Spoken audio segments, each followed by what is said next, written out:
The French Foreign Ministry confirmed it had received the letter from Burkinabe authorities requesting for the departure of France's ambassador to Burkina Faso. The Foreign Ministry said it received the letter in December, a move it described as not standard practice. The Burkinabe government declined to comment officially on its reports it had sent the letter to Paris. These developments come after Burkina Faso on Monday said it had expelled French Ambassador Luc Halad, signaling a further deterioration in relations between the two countries. Well, for more on this, we are joined by Collins Nweke, an African Affairs Commentator. He joins us from Brussels.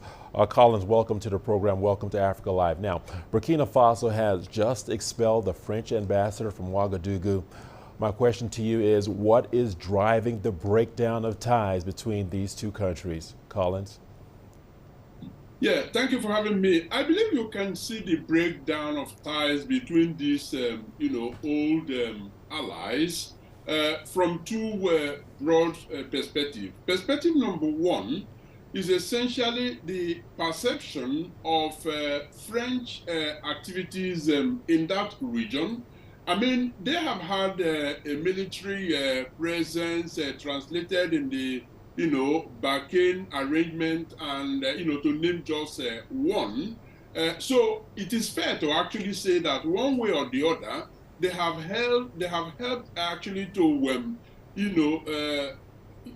enhance the security there. But for quite a large number of people in Burkina Faso, Mali, and that region, they have not quite done enough, despite having, a military presence positioned in that region.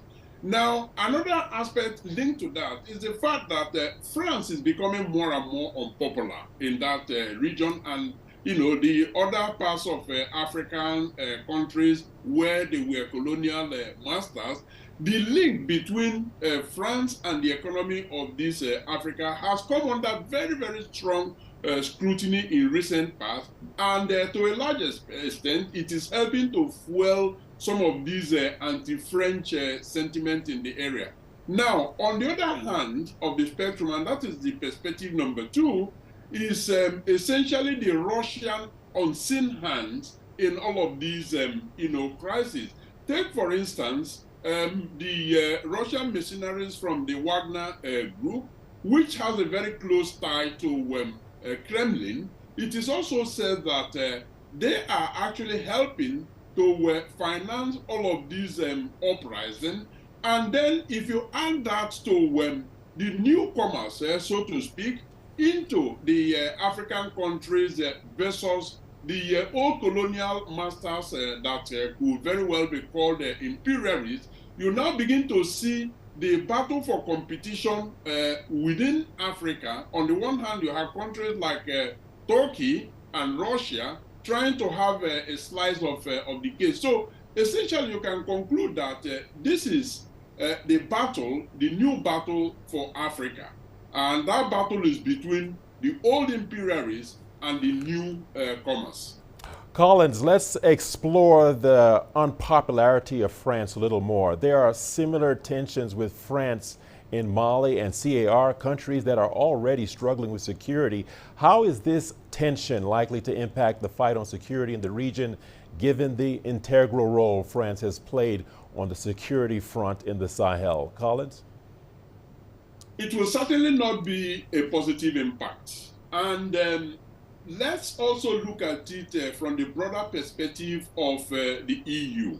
Because we're not talking only of France here. Germany has had cause to review its presence. UK has also decided to speed up its withdrawal process, which was projected to last till the end of 2023, but they are deciding to speed it up to get out of there as quickly as possible.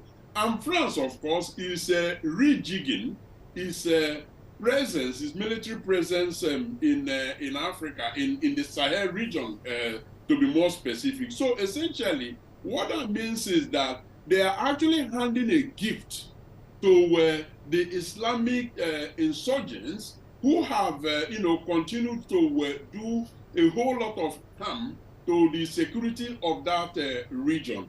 And one can only expect that when the EU actually takes a strong and firm decision on what their policy, their security policy for the Sahel region is, that they will find a way to be a bit more local in their presence rather than, the extensive presence that they have had that has indeed been very, very popular and rising by the day. All right, Collins Nweke, an African Affairs commentator speaking to us from Brussels. Thank you for sharing your perspective. Much appreciated.